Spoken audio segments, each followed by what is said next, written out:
Hey guys, here's a good one. Your house is going to smell so good and it's good enough to serve company, let me tell you. So let's get going here. This is going to be for chicken breasts that are on the bone, by the way. I have two of them. Half a cup of soy sauce, your choice, whether you want it sodium free or not. Okay, just get it in a bowl. We use some sesame oil. Now, sesame oil is pretty strong. I know that. But we are going to use 3 tablespoons of the sesame oil. We're going to make a sauce here that we're going to cook our chicken in. Actually, we're going to bake it in the oven. Okay? And then next, is that 3? Yeah, that's 1, 2, 3. And honey. Now, my honey is old. I bought new honey recently, but I want to use this up. And it's kind of crystallized a little bit, so dang it, I can't use it like that. You got to do what you got to do. I'm taking the lid off and see how it's like the sugar. But it's going to be the same because the heat is going to melt it, and we'll stir it up real good. That's not quite a full tablespoon, surely. But we need 3 of them, so maybe I'll overcompensate on the last one. That's 2. And yeah, I'll make this a kind of a heaping one if I can. But honey's going to give it a glaze. It's going to thicken it. It's going to counteract the other ingredients and give it a little sweet. So get in there one little, yeah, that looks good. So 3 tablespoons of honey in there. And then I'm going to try and stir this up. But like I said, once it's baking, the heat will help, make it all smooth. So that was some ground ginger. If you have fresh ginger, go a little bit easy on it.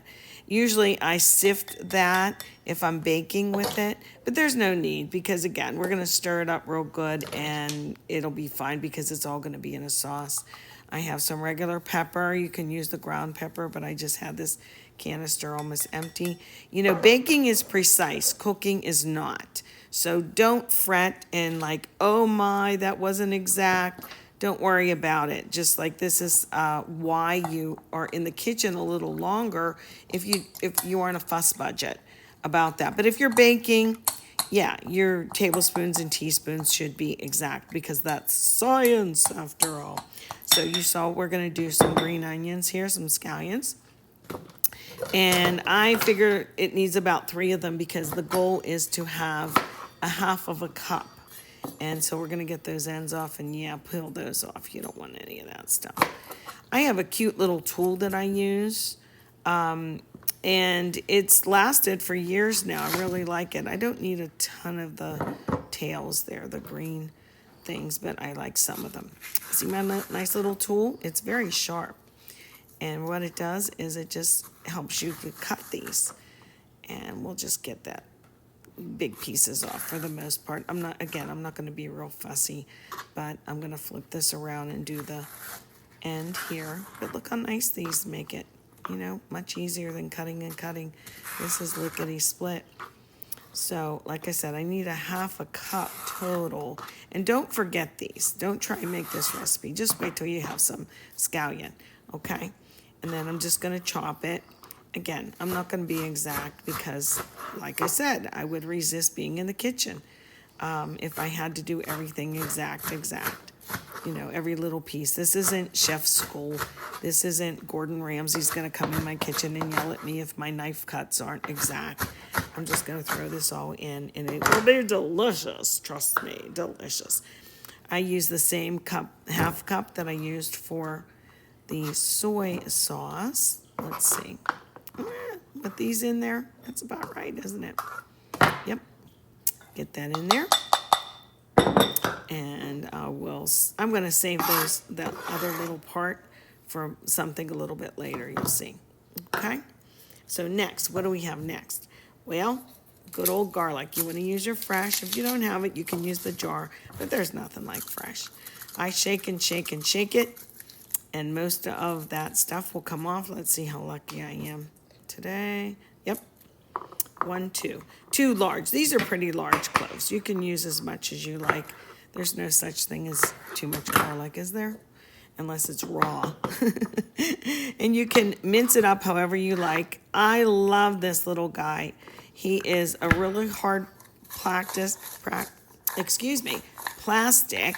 And so I can bang them around. I just twist and twist, and those little teeth in there, and then bang it on here.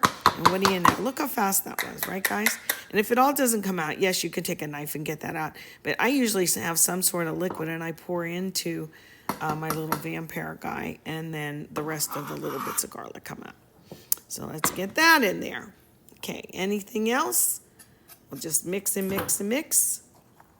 And most of that honey that has crystallized, most of it's gone already, just being in some sort of liquid. But we're going to pour this over. Get that oven at 325. Okay. And like I said, I have 2 kind of large chicken breasts. These are bone in. And whatever casserole dish that goes in your oven, my skillet here does go in the oven. So I'm going to use it. We're not going to have a cover on it. I just check it. And both of these, the bone in, man, there's a lot of flavor in that. Notice how the fat part's on the outside, so it cooks better, evenly. Okay, the fat side of the chicken goes out the breast. Okay, try and get all that in there. I'm gonna make a sauce with it. My favorite tool is my hand. I know, but it works, right? Why bother getting out a spatula? You're just gonna get your hands dirty anyway. So I'm gonna make sure my oven is at 325. But I got the sauce on, but now I'm going to flip them because I want to cook them. This is important. Skin side down, meat side down. And notice I kept the fat part on the outside. So let's get that in the oven, skin side down, uncovered for 45 minutes.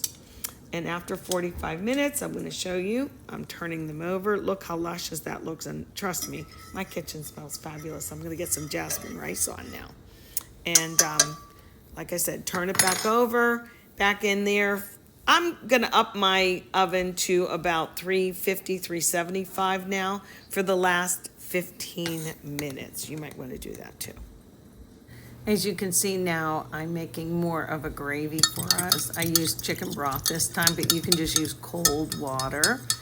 And I'm just gonna add a little bit of this cornstarch to make a light slurry. It doesn't have to be real thick. Just make sure it's really stirred in really nice. And then I'm gonna just get it going. As long as the saucepan is hot and the liquid is cold. Now it looks a little fair in color, but don't worry, it's just gonna take literally like a minute. I can see it starting to darken up already. That was just from the chicken broth, but believe me, there's a lot of rich flavor in here. Ooh, baby. So I will keep that on the heat for honestly less than a minute, and I have some basmati rice going with that, and look, already it's starting to thicken up. I'll let it on medium-low heat until our rice is finished and we're ready to plate. Okay, now, if you remember, I used chicken breast with the bone in. And, you know, it doesn't look so pleasant there. But if you're going to serve this for company, ooh, it's a little hot. You'll forgive me. You just cut it like this, right along that, and just start pulling and cutting gently on both sides, on that side too, and then just pulls away. One last slice ought to do it. Ouch, it is hot. And you'll notice there's some nice meat in here still, but that I can pull that off. It won't be so pretty. But this one looks very nice, and I can slice it up. Now, I know my cutting board's moving all over the place. I should have like a wet dish cloth underneath of it, and it would stay still. That's a safety thing. I've talked about that before, but of course here I'm not doing it. This chicken breast is hot. I'm just trying to get it going. And let me show you how moist it is. I don't know if the camera can pick that up, but it is tender, 165 degrees, and I let it rest. Let's get it in here, all in one piece, and move these pieces. Believe me, we're not going to waste those. That's a whole other serving. And I'm going to get the gravy now and pour on. just so you can see how luscious it is. That's a good word for this, luscious. So here it is, all thickened up, smelling really good. You know, the scallions and stuff like kind of disintegrated almost, as you'll see. And let's pour it on our chicken. And we have license to pour more on our rice and any vegetables that we're having, you know. But look how nice that would be to serve for company. You could cut it prettier. But this is just for Thane and I. It's just, you know, a Friday night. And there you have it. And of course you need a little extra, right? On some basmati rice. Thane just chose to have green beans, but I had some leftover peas, so I'm going to have that. And we had some applesauce. Manja.